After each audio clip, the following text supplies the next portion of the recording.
Bismillahirrahmanirrahim. Okay, so hari ni kita nak sambung kecacatan pada pendengaran. So jadi telinga awak, okay, untuk mendengar.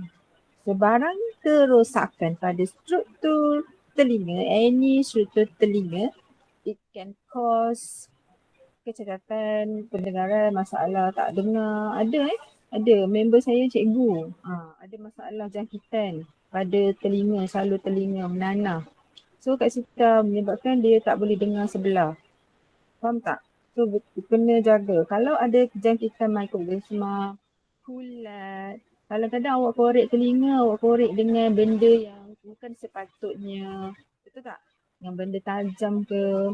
Even dengan putik kapas sendiri, dengan cotton bud sendiri pun tak boleh selalu. Sebab nanti uh, dia punya bulu daripada kapas tersebut, dia punya kapas tu sedikit demi sedikit boleh tersangkut pada salur telinga tu.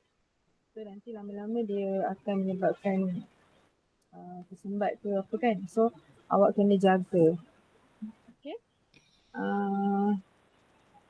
Jangkitan mikrobisma, bakteria, kulat, virus. Okay, kecederaan. Kecederaan ni mungkin ni korek telinga tiba-tiba ada adik langgar gegendang sampai tergendang tindik, gegendang telinga tu tercedera. Kecederaan. Okay, proses penuaan. Proses penuaan maksudnya gegendang telinga dia dah kurang elastik. Faham tak Hema? Kurang elastik. Elastik tahu tak elastik? Okay. Faham. Because gegendang telinga tu dia vibrate. So bila dia dah kurang elastik, kurang kenyal, dia dah susah nak vibrate ikut frekuensi yang sepatutnya. Sebab gelombang bunyi dia ada wave. So dia ada dia punya oscillation, ada dia punya wave. So every wave tu dia ada frekuensi. So dia tak berapa dengar. Orang tua-tua kita cakap apa, dia faham lain. Saya dah makan, dia kata saya nak tidur. Macam tu. Awak dah makan, saya nak tidur. Contohnya, dia tak faham sebab lain. Okay. Atau bunyi kuat yang berlarutan. Kadang-kadang kalau awak pakai earphone, awak buat max volume, dia ada warning kat situ. Betul tak? Ya, cikgu. Kadang-kadang kalau terlampau kuat sangat boleh membahayakan gegendang telinga awak. Gegendang. Very important adalah gegendang telinga. Sangat-sangat kena jaga. Okay, faham? Faham, cikgu. Okay. Ini orang tua. Apa? Apa? Orang tua ni. Okay. So kalau macam dengar bunyi yang kuat, contoh bekerja dekat kat mana yang selalu bunyi kuat, kerja dekat mana? Airport kan? Kilang? Airport. Kilang ataupun orang gerudi. Mesin gerudi tu. Then dekat airport kapal terbang nak berlepas. Jadi kena pakai itu. Nampak tak dia pakai penutup telinga. Semua safety precaution. Langkah-langkah berjaga-jaga supaya dia menjaga gegendang telinga dia daripada terdedah bunyi atau frekuensi yang sangat tinggi. Bunyi yang terlampau kuat. Sebab dia bekerja. Bukan sekali-sekala. Hari-hari dia kerja tempat yang sama. So kalau terlampau berlarutan, maksudnya selalu dia dengar bunyi kuat, itu akan lama kelamaan boleh bahayakan. Cara membetulkan kecacatan. Memang baca? Gegendang telinga yang pecah dan kerosakan pada osikal pula boleh dibetulkan dengan menggunakan ubat ataupun pembedahan. Kerosakan pada telinga dalam pula lebih sukar untuk dibetulkan. Koklea yang rosak dapat dibetulkan dengan menggunakan implan koklea. Saraf auditory yang rosak masih tidak dapat dibetulkan dengan menggunakan ubat atau pembedahan. Okay. So kita kan ada telinga luar. Telinga luar terdiri daripada apa? Telinga luar. Syarmin. Cuping telinga. Cuping telinga dengan Syarmin. Apa tu tangan awak? Cuping telinga dengan apa? Telinga luar. Okay, kita tengok telinga luar. Telinga luar Ini telinga ni. Okay. So telinga luar. Telinga luar terdiri daripada apa?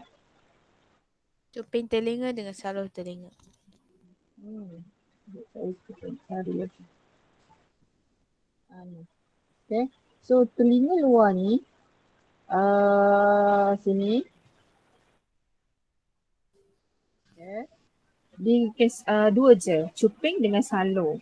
So cuping dengan salur ni senang lagi lah nak jaga. Even kalau awak tak ada cuping telinga pun masih lagi boleh dengar. Yang penting adalah ini gegendang. Gegendang ni adalah telinga tengah, osikal pun telinga tengah, jendela bujur pun telinga tengah. So bahagian tengah ni kena jaga tapi masih lagi kalau rosak masih lagi boleh dibetulkan. Okay, dibuat operation, betulkan tulang osikal. Okay, ni pun betulkan buat operation. Okay, and then telinga dalam cochlea. Okay, cochlea ni kita boleh implant. Implant tu maksudnya kita ambil cochlea baru. Kita daripada orang yang derma organ ke, kita implant ataupun guna yang jenis tiruan punya. Okay.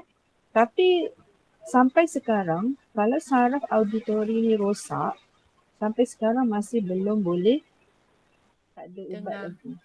Ubat pun masih belum boleh cure lagi. Tak boleh. Tak ada.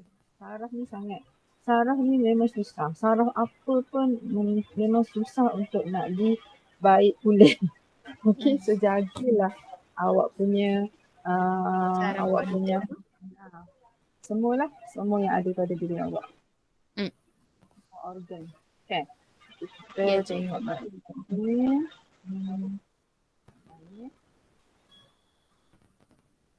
Okay. So telinga dalam lebih suka iaitu gegendang, tulang osikal dengan jendela bujur tu lebih suka untuk dibetulkan. Tapi boleh betul cuma suka. Cochlea kita guna implant Saraf memang tak boleh. Tidak boleh dibetulkan melalui ubat ke melalui pembedahan memang tak boleh. Saraf sangat susah. Sebab dia nerve. Okay, then this one. Okay, ini adalah alat bantuan pendengaran untuk orang yang pekak dan orang tua. Okay. Apa fungsi dia? Alat bantuan pendengaran dia buat apa? Dia bantu untuk ni implant cochlea. Dia bantu untuk apa? Untuk bagi dia mendengar. Okay, ni internal implant yang cochlea tu. Hearing sound. Okay, macam mana?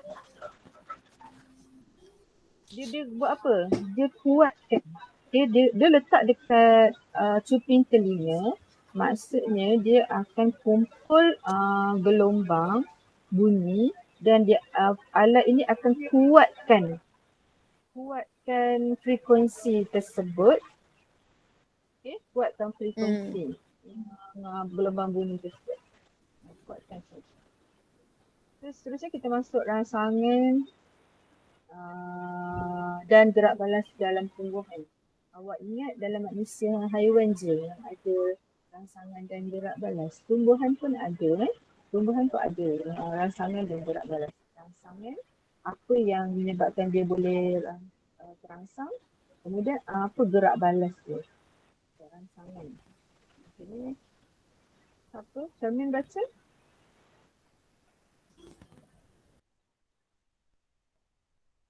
Syarmin ada tak? Natasha Fong?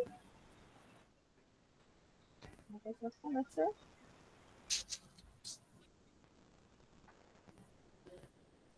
Sambung tiga balik ni. Sambung ke Fong. Fong, start Fong. Start Fong. Baca ni. Nur Alia.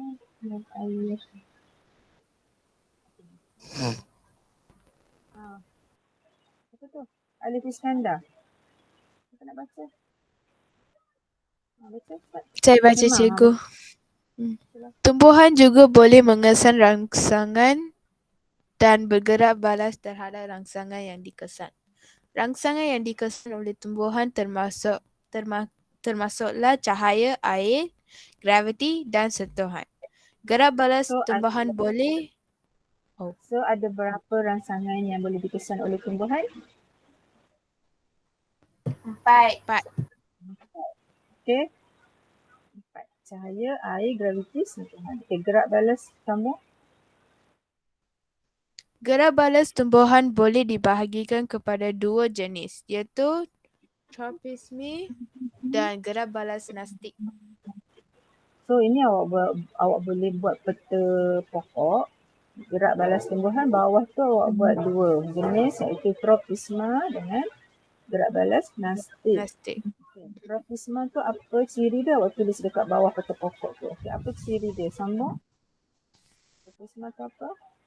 Tropisme merupakan gerak balas terarah tumbuhan terhadap rangsangan seperti cahaya, graviti, air dan sentuhan yang datang dari suatu arah.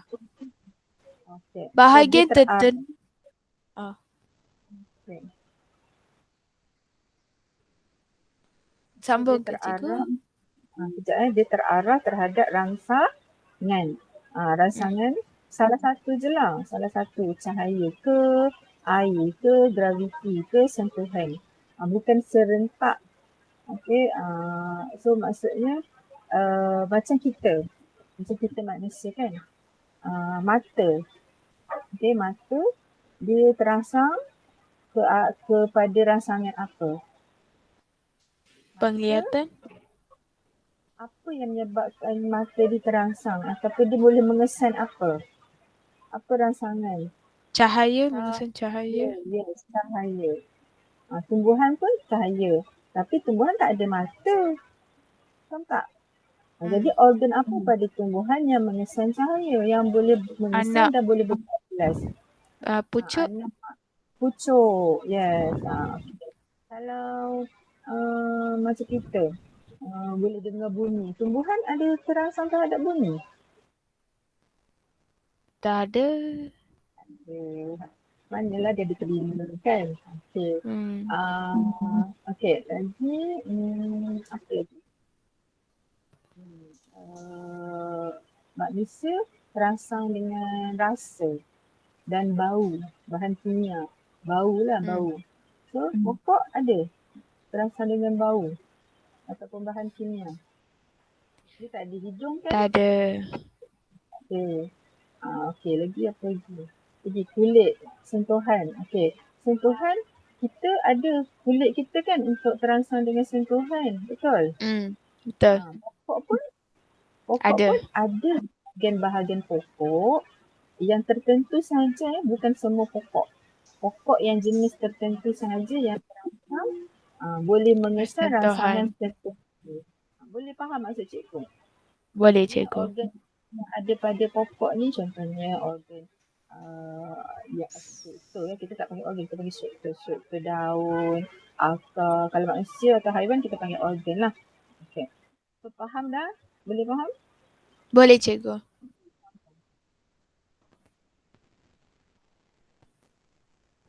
Okay, sambung Hima.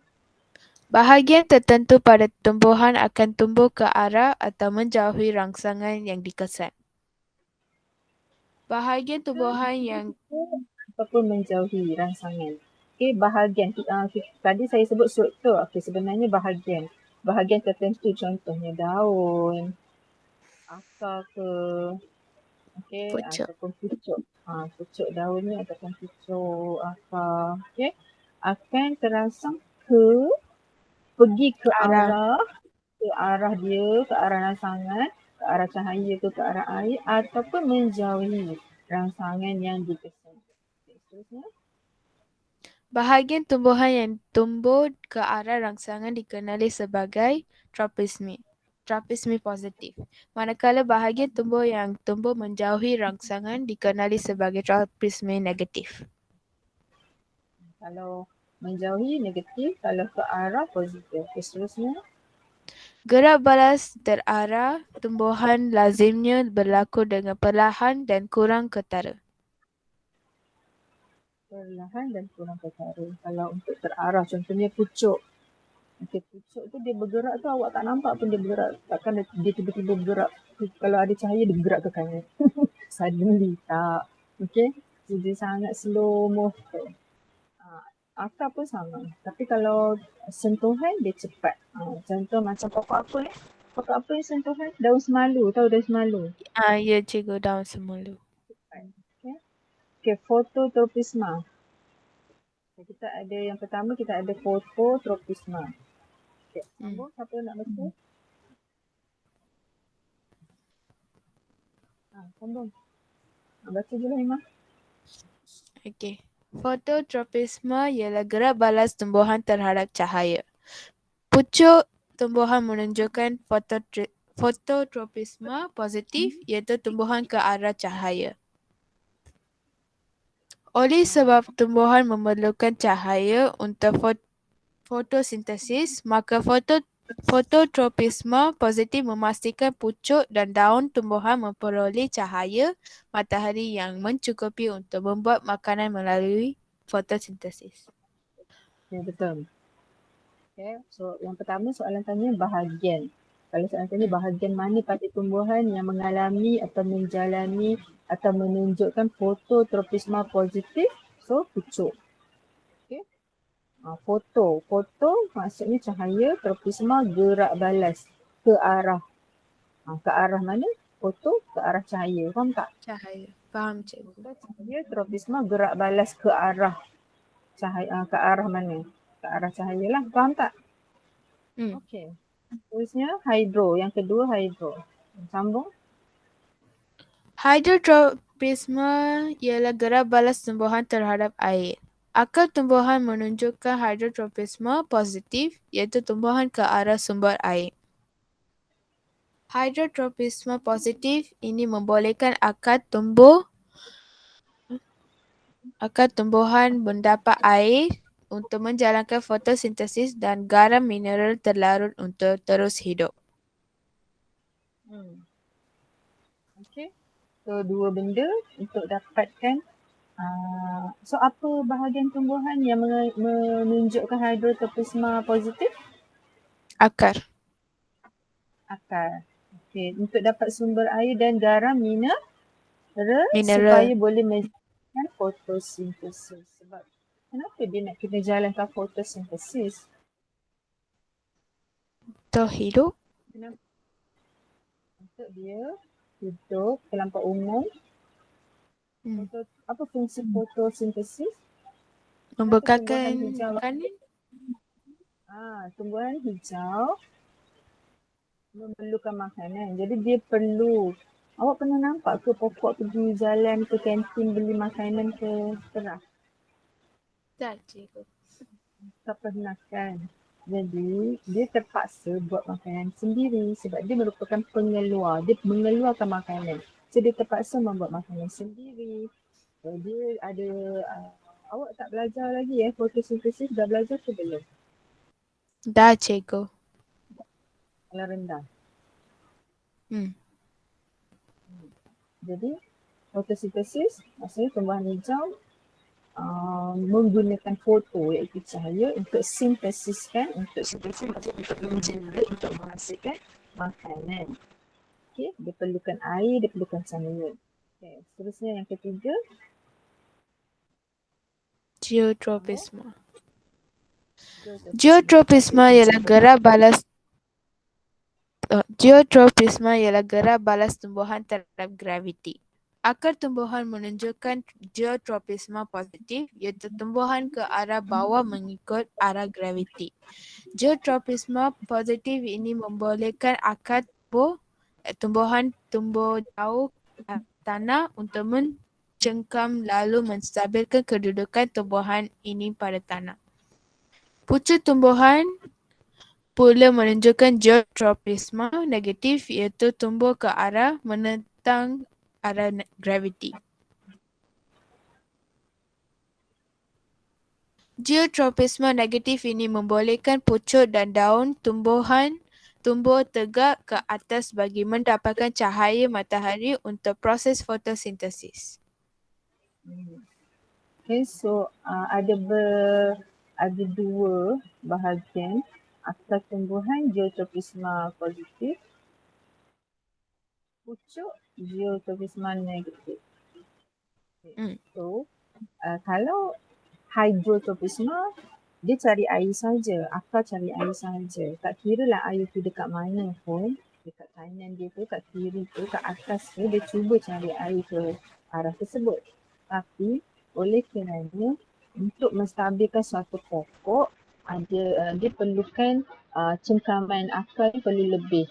Okay, perlu lebih banyak. Jadi perlunya tarikan graviti. Okay, iaitu akar dia akan cari graviti ke arah, dia akan tumbuh jauh ke dalam tanah. So akar dia lebih stabil mencekam tanah dan pokok tu lebih stabil. So apa fungsi geotropisma, kalau soalan tanya apa fungsi geotropisma positif terhadap akar? Inilah jawapan dia. Apa? Yang pertama, Mencengkam mencengkam apa? tanah. Tanah. Yang kedua, Menstabilkan kedudukan tumbuhan. yes, menstabilkan kedudukan tumbuhan pada tanah. Okey, tu ni. Okey, apa fungsi geotropisma negatif pada pucuk tumbuhan?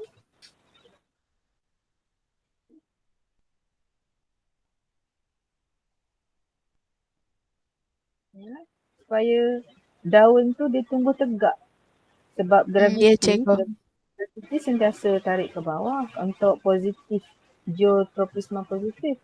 So kalau geotropisma negatif, dia melawan betul-betul ke arah bertentangan dengan arah graviti. So dia mesti tumbuh, daun tu mesti tumbuh tegak ke atas. Tegak ke atas, baju dapat pasang. Saya boleh faham?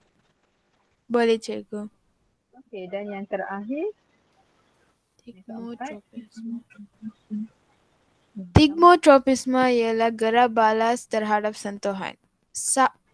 Sulur paut atau batang yang melilit menunjukkan tigmotropisma positif apabila berpaut pada sebarang objek atau tumbuhan lain yang bersentuhan dengannya.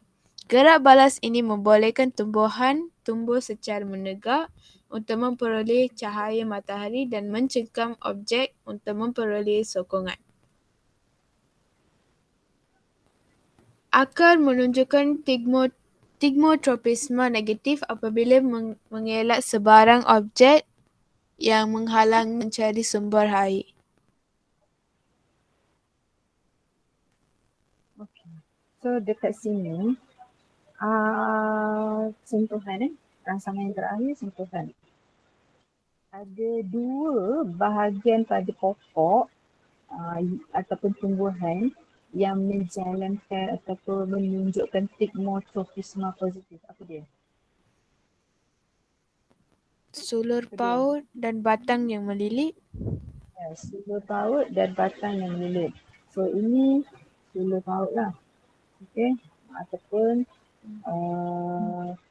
dia sama. Okay. Dia sama. So satu je lah. Satu saja. Satu je. Kita boleh cakap dia sulur paut ataupun kita boleh cakap dia batang yang melilit. Benda dia sama. Sebab tu atau. Faham tak? Faham, cikgu. Inilah sulur paut. Sulur paut. Sulur paut ni batang. Dia adalah batang pokok. Tapi batang yang boleh melilit-lilit apabila dia bersentuhan sahaja dengan objek yang berada berdekatan dengan dia, dia sentuh saja, dia terus akan membuatkan satu lilitan untuk dia mencengkam, dia jadi lebih stabil untuk dia nak panjat sebab batang dia lembut. Jadi dia kalau dia tak ada benda yang dia nak berpaut, dia akan tumbang. So dia akan perlukan sulur paut untuk dia cengkam objek sekeliling dia. Tak kira lah apa objek sekeliling dia, batang pokok pun boleh, besi ke, apa-apa saja yang jadi sokongan untuk dia berdiri tegak dan supaya dia boleh dapat cahaya. Dia kena diri tegak, kena naik ke atas lebih tinggi lagi bagus untuk dia dapat cahaya matahari. Boleh faham? Boleh cikgu. Okey. Dan struktur yang menunjukkan stigmotropisme negatif ialah Akar. akar ni stigmotropisme negatif. So kalau kita sentuh dia pun dia cuba mengelakkan objek. Okey. Akar ni dia cuba mengelakkan objek yang menghalangnya mencari sumber air. Kalau ada sentuhan, kalau dia nampak akar ni, kalau dia ada jumpa je ataupun bersentuhan dengan objek mana-mana, dengan batang pokok mana-mana, cuba awak tengok kan, kadang-kadang dekat tanah kan ada satu pokok besar.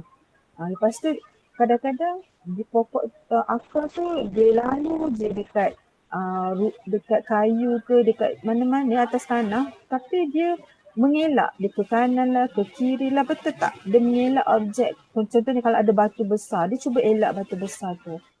Faham tak? Faham cikgu. Faham kan? Pernah nampak? Okay. So 4 Inilah contohnya. Sula paut tu. Okay, nampak dia memang batang yang melilit tu. Dia paut dekat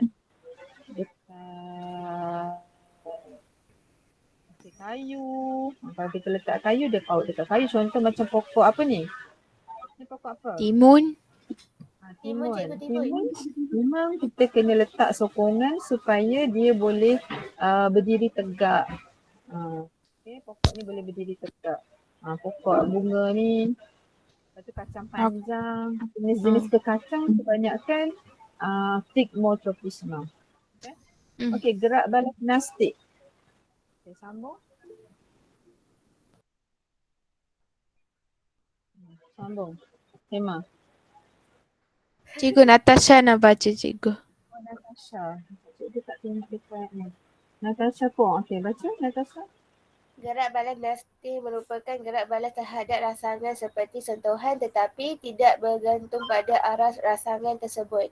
Gerak balas nastik berlaku lebih cepat daripada tropisme. Kan? Contohnya, pokok semalu bergerak balas terhadap sentuhan dengan mengucukkan daunnya apabila disentuh.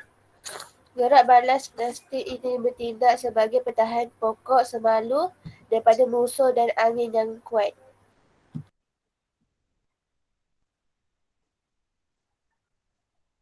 Okay. So, gerak balas nastik ni gerak balas terhadap rangsangan seperti sentuhan. Sama macam tigmo. Tigmo pun sentuhan. Tapi apa beza dia? Kalau cikgu tanya, apa beza? Tigmo dengan nastik Yang ni tadi. berlaku lebih cepat. Lebih Okay, cepat daripada tropos. Okay, lebih cepat lagi. Apa lagi ciri dia? Tidak bergantung pada arah rangsangan. Ya, tidak bergantung. Macam stigmotropisme tu, kalau rangsangan dia tu kayu dia di sebelah kanan. So arah kanan lah, takkanlah dia nak arah kiri pula buat suluh paut dia. Betul tak? Betul tak? Betul. Dia capai. Sebab kayu tu dia punya sokongan macam tongkat dia untuk dia panjat nak berdiri. Pokok nak berdiri. Jadi dia capai lah. Dia buatlah suluh paut. Batang dia pun melilit-lilit lah pergi ke belah kayu belah kanan tu. So dia bergantung kepada arah rangsangan. Okey. Okey. Tapi kalau yang nastik ni dia tak bergantung. Awak sentuh saja pokok semalu tu dia menguncup je. Dia tak kira lah mana datang arah sentuhan tu. Faham ke tak? Faham cikgu. Faham Okey. Dan itulah dua ciri. So boleh tulis dua ciri ni. Ciri-ciri gerak balas nastik buat peta buih. Gerak balas nastik ciri yang pertama dia lebih cepat. Ciri yang kedua dia tidak bergantung pada arah rangsangan. Lepas tu yang ketiga contoh. Peta buih kan. Contoh pokok semalu. Bergerak terhadap sini. Okay, boleh tak? Dan yang keempat, buat peta buih yang keempat, fungsi gerak balas nastik ni untuk pertahanan pokok semalu daripada musuh. Sebab tu dia tutup. Okay, dia tutup untuk Okay. dia pertahanan daripada musuh dan angin kuat. Kalau angin kuat pun dia bila dia tutup tu dia berat. Dia lagi stabil. Itu je lah. Okay. Ni salah Okay, satu cikgu. lain pada pokok semalu. Kita ada pokok ni. Ni pokok ni apa dia makan serangga. Serangga adalah makanan dia. Kan? Betul? So bila serangga tu sentuh je dia akan tertutup dan dia akan binatang tu dia akan melarut dalam sejenis cecair yang pokok ni keluarkan. Dia akan terurai lah. Cecair tu akan menyebabkan haiwan ini, serangga ini terurai dan lama-lama dia akan larut, dia punya zat-zat protein dia tu larut dalam pokok. So pokok pun ada yang makan serangga. Ya, cikgu. Okay. Faham sampai sini? Faham, cikgu. Faham cikgu. Okay. Kita boleh pergi lagi ke tak boleh? Sikit je lagi. Cikgu, kita buat nota yang tu dulu, cikgu. Buat nota untuk topik ini. Nanti ada banyak. Banyak. Tak, nota buat hari Khamis. Khamis tu kita tak ada kelas. Tak ada kelas online. Jadi waktu tu awak buat nota. Boleh tak? Okay, cikgu. Tak, ni sikit je. Tak. Tapi Boleh, ramai boleh. kita.